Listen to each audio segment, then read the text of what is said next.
Bonjour à tous, j'espère que vous allez bien. Quelques remarques sur l'élection américaine qui est programmée dans une dizaine de jours. Tout d'abord, un rapport d'étonnement. Moi, je ne comprends pas comment la moitié de l'électorat, selon les sondages, soutient Kamala. Franchement, elle est la candidate sortante. Elle n'a rien de neuf. Elle a son bilan qui la plombe, parce qu'elle était vice-présidente de, elle est encore vice-présidente de Monsieur Biden.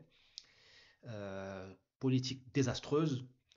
Trois éléments. La sortie de Kaboul, qui est une honte, c'est pire que le Vietnam. Pire que le Vietnam 75. Une honte.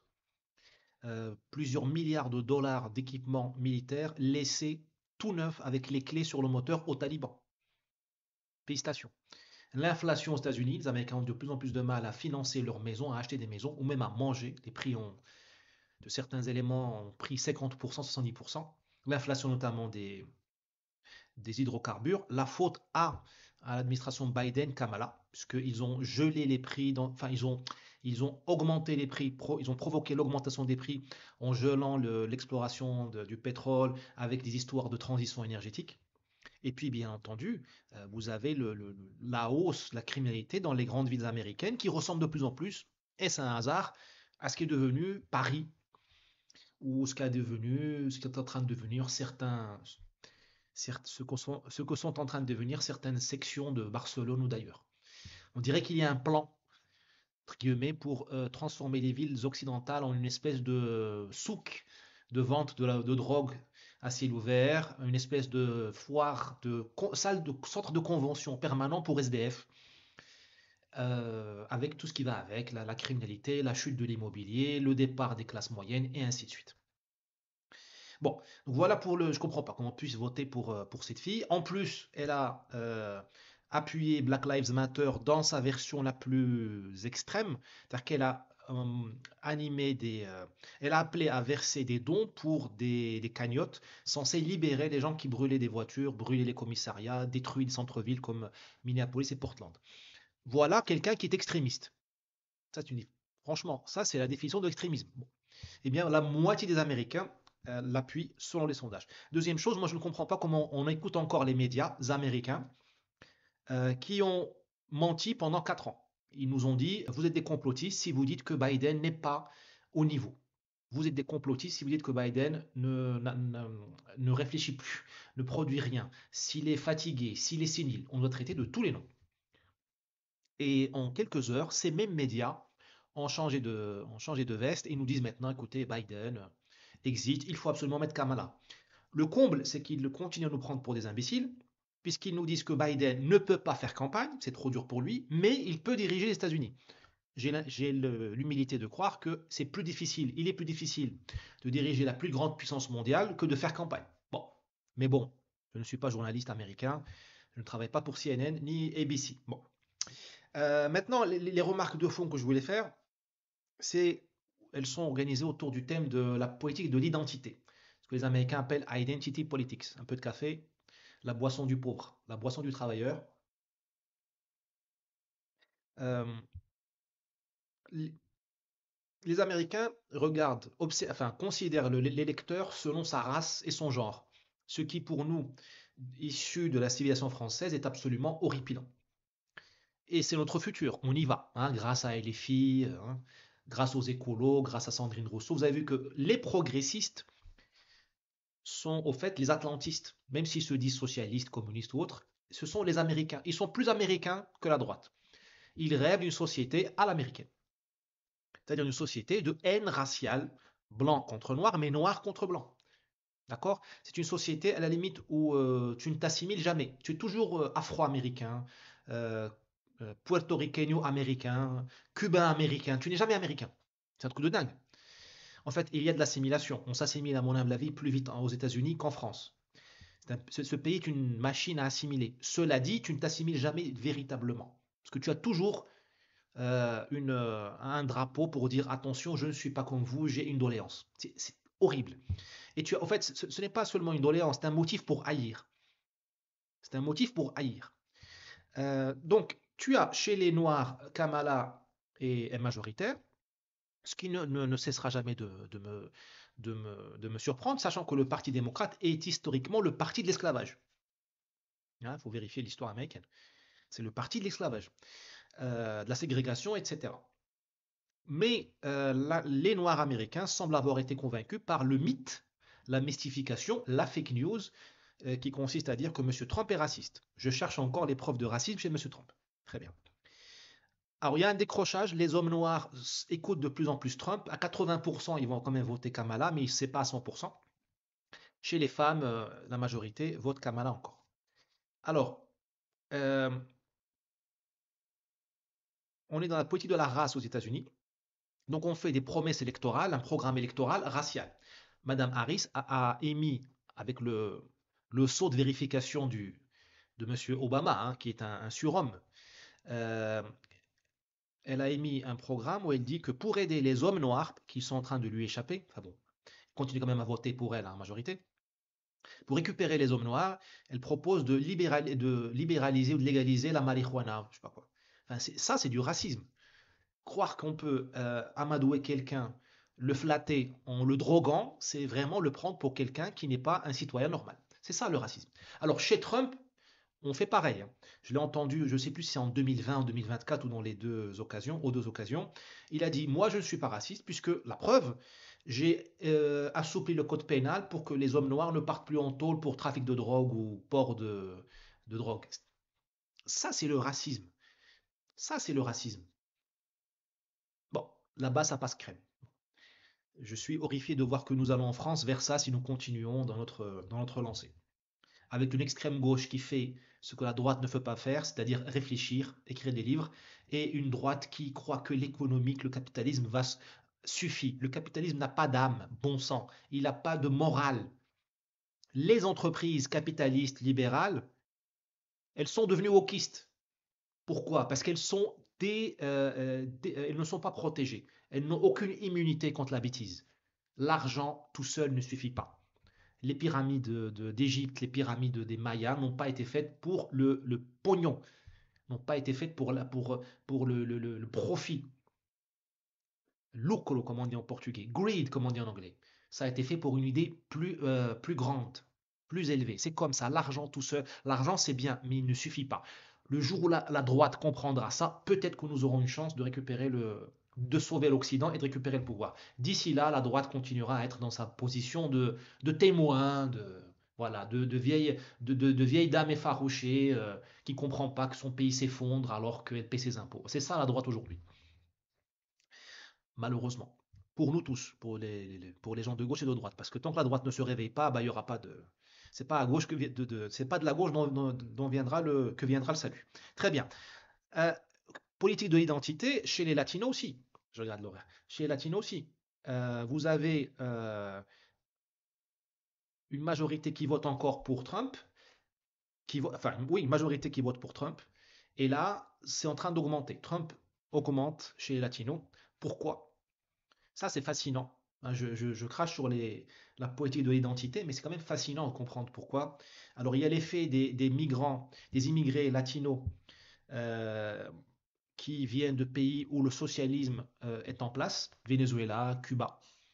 Donc ceux-là, on ne peut plus les enfumer, on ne peut pas leur dire oui, la justice sociale, parce qu'ils ont vu ce que ça a donné. Ils savent que le communisme, le socialisme est une pourriture. Alors, il y a le socialisme du PS français qui nous a fait beaucoup de mal, hein. Je vous signale que depuis 81, la France est en voie de déclassement. Il n'est pas la même chose que le socialisme du 21e siècle de Maduro. Mais bon, donc là, je fais la nuance, mais j'insiste quand même, c'est une pourriture. Donc, il y a ces gens-là. Mais il y a aussi, vous avez comment dirais-je, vous avez ces gens-là, comme ils ne sont pas aux États-Unis depuis longtemps, je pense qu'ils ont échappé au récit du racisme, de Trump raciste et tout ça. Ils sont traversés aussi par la haine raciale par rapport aux Blancs, mais ils ont aussi la haine raciale, je pense, hein, je vais vérifier, par rapport aux Noirs. Parce que aujourd'hui, vous avez un grand décrochage des Noirs américains. Ils ne sont plus que 12 ou 14% de la population, ils sont ravagés. Enfin, je ne généralise pas, mais la démographie est ravagée par l'avortement, qui est très fort chez les Noirs américains, et par la déstructuration de la famille. Les pères, d'une manière assez fréquente, partent. Chez les latinos, les mêmes problèmes se produisent, mais à des degrés différents. Donc vous avez une concurrence. Vous avez une concurrence entre les deux peuples, ou disons les deux races, et ce qui fait que peut-être que les Latinos votent Trump pour se différencier des Noirs américains. Il faudra vraiment analyser ça, ce ne sont que des conjectures à ce stade. Bien sûr, il y a les latinos de la Floride qui sont plutôt trumpistes, ceux de la région de Los Angeles sont plutôt progressistes, gauchistes et tout ça. À, à analyser, mais en tout cas, il y a une contamination, il y a un effet tache d'huile Trump chez les latinos, notamment chez les hommes. Alors chez les blancs, vous avez une grande division entre les hommes et les femmes. Les femmes sont plutôt Kamala, les hommes sont plutôt Trump. Pourquoi? Alors, on va commencer par les hommes. Les hommes, c'est assez facile à comprendre parce que les hommes américains sont les grands perdants de la période après-guerre froide. Depuis 1990, ils en prennent plein la gueule, hein. Ils reçoivent gifle sur gifle. D'abord, on n'a plus besoin d'eux, puisqu'on n'a plus besoin d'ouvriers, il n'y a plus d'usines. Tout est parti en Chine ou au Mexique, avec l'accord ALENA. On n'a plus besoin d'eux parce que on parle maintenant d'installer des voitures autonomes, donc notamment des camions autonomes. Or, le premier job assumé par les blancs américains qui n'ont pas été à la faculté, qui n'ont pas d'études supérieures, c'est camionneur, chauffeur de camion.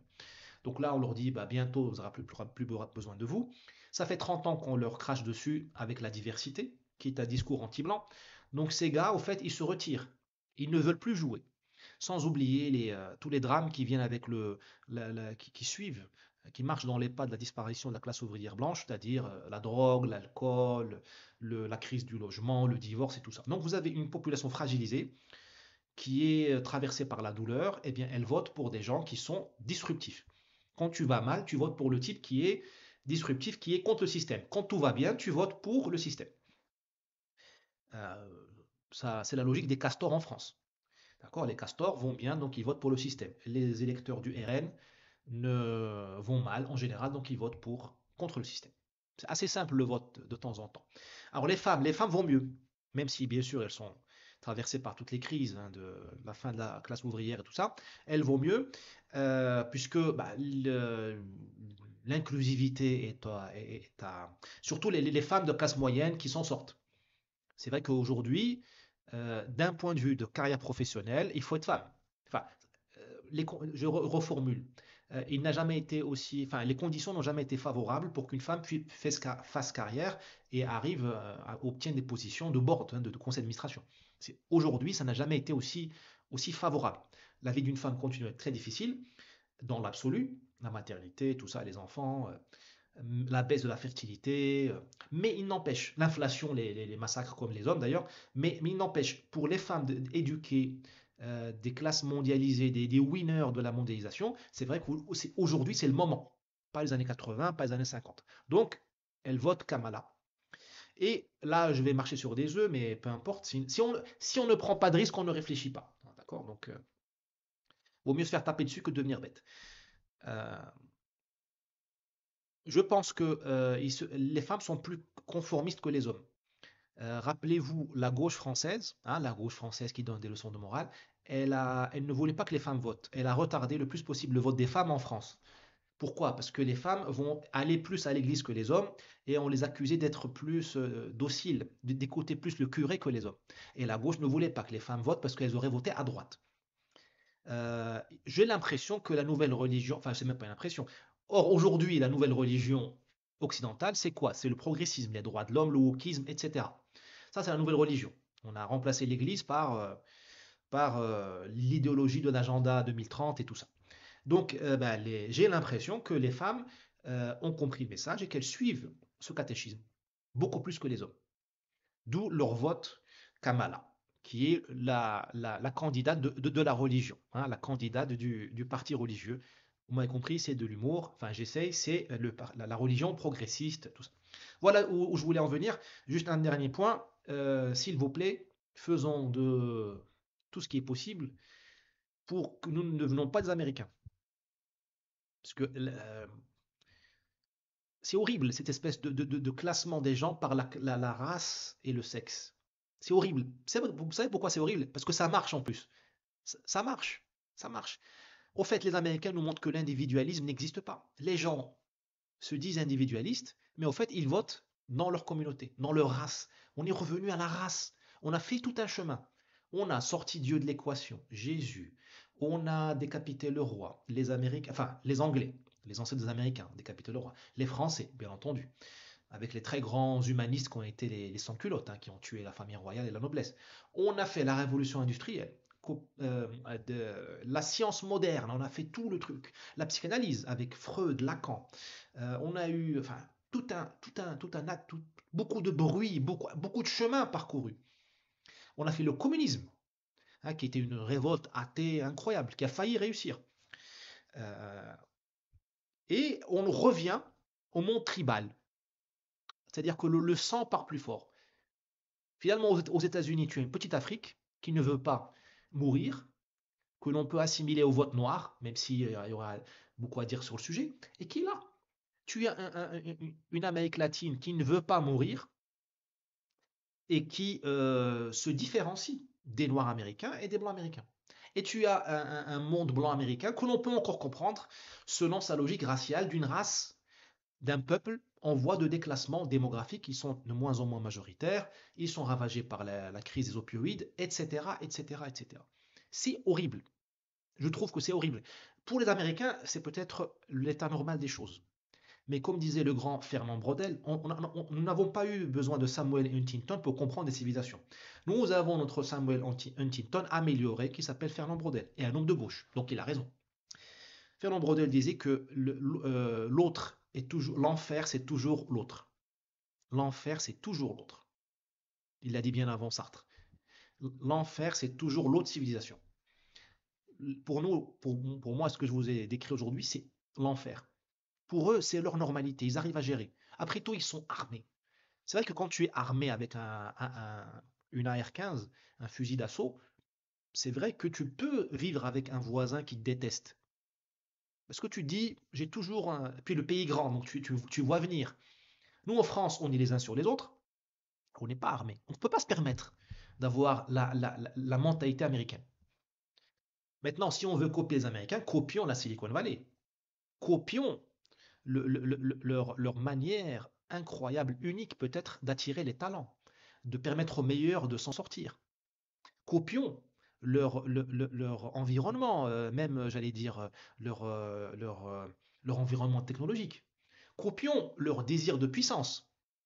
Mais ça, non, je ne vois pas chez la gauche le culte de Rambo ou de Rocky. Non, nous avons plutôt le culte des hommes déconstruits. Mais bon, ce serait faire une digression qui ne serait pas utile ici. À bientôt, n'hésitez pas à partager cette vidéo. Bien sûr, si vous voulez m'aider, achetez des livres ou les cours. Ils sont euh, décrits en bas. D'ailleurs, j'en profite pour vous dire que j'ai mis deux bonus gratuits au cours sur l'identité française, gratos. Pour ceux qui l'ont déjà acheté, il suffit de vous reconnecter au cours et vous allez avoir deux bonus. L'un décrit la différence entre l'identité française et l'identité latina, hein, on est dans le sujet, et l'identité espagnole, une sorte d'analyse comparée des identités, et l'autre compare l'identité française à l'identité africaine, identité arabe. L'idée est de vous montrer qui vous êtes, qui nous sommes, si vous voulez, à partir des différences avec les autres. Bien sûr, PayPal est toujours disponible pour me faire un don. Allez, à bientôt.